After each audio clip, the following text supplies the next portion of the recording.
বটবাজি আমাদের সবারই ভীষণ পছন্দের একটি খাবার, তাই না? আসসালামু আলাইকুম। আজ আমি আপনাদের সাথে শেয়ার করব বটবাজি রেসিপিটি। আমি প্রথমে দিয়ে দিয়েছি তেল, তেলে দিয়ে দিলাম গরম মসলা, এলাচ, দারুচিনি, লবঙ্গ, গোলমরিচ।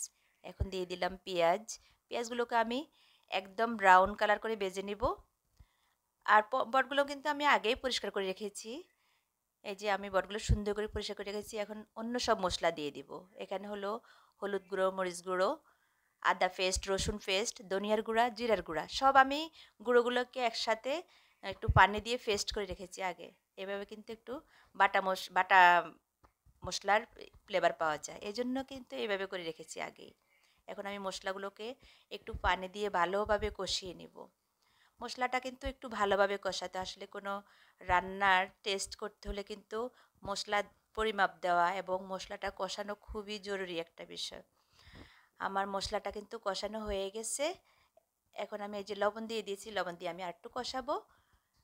একদম পানিগুলোকে শুকিয়ে ফেলতে হয়। মশলা কষানো হয়ে গেছে আমার। এখন আমি কিন্তু মাংসগুলো দিয়ে দিব, বটগুলো দিয়ে দিব। বটগুলো কিন্তু অনেক টাইম ধরে সিদ্ধ করতে হবে। আপনারা কিন্তু বট রান্নার ক্ষেত্রে একটা জিনিস খেয়াল রাখতে হবে, বট কিন্তু অনেক টাইম সিদ্ধ করতে হয়, মানে রান্না করতে হবে অনেক টাইম ধরে। তাহলে এটা মানে খেলে শরীরের জন্য কিন্তু ক্ষতি হবে না, কিন্তু এই জন্য বটটা অনেক টাইম সিদ্ধ করব আমরা। আমি এই যে অনেক টাইম একটু কষাবো, এটাকে সিদ্ধ করব ঢাকনা দিয়ে, কিন্তু নেড়ে দিতে হবে বারবার যেন পুড়ে না যায়। এই যে আমার এটা কিন্তু কষানো হয়ে গেছে। এখন আমি ফাইনাল জল দিয়ে দিব। দিয়ে এটা আমি একদম জলগুলো শুকানো পর্যন্ত অপেক্ষা করব, ঢাকনা দিয়ে সিদ্ধ করব এটাকে।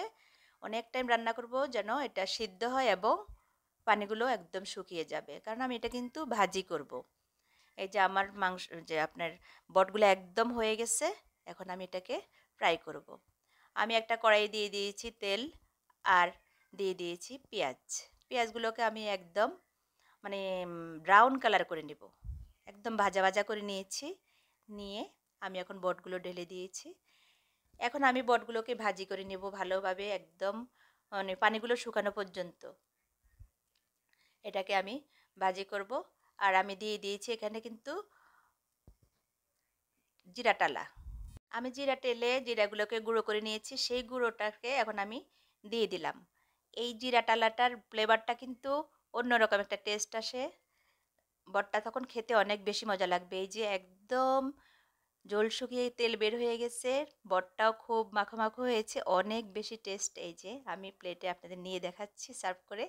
অনেক মজা, এই যে খুব জুসি হয়েছে এবং খেতে অসাধারণ লাগবে এরকম বট। একবার আপনারা ট্রাই করে দেখবেন।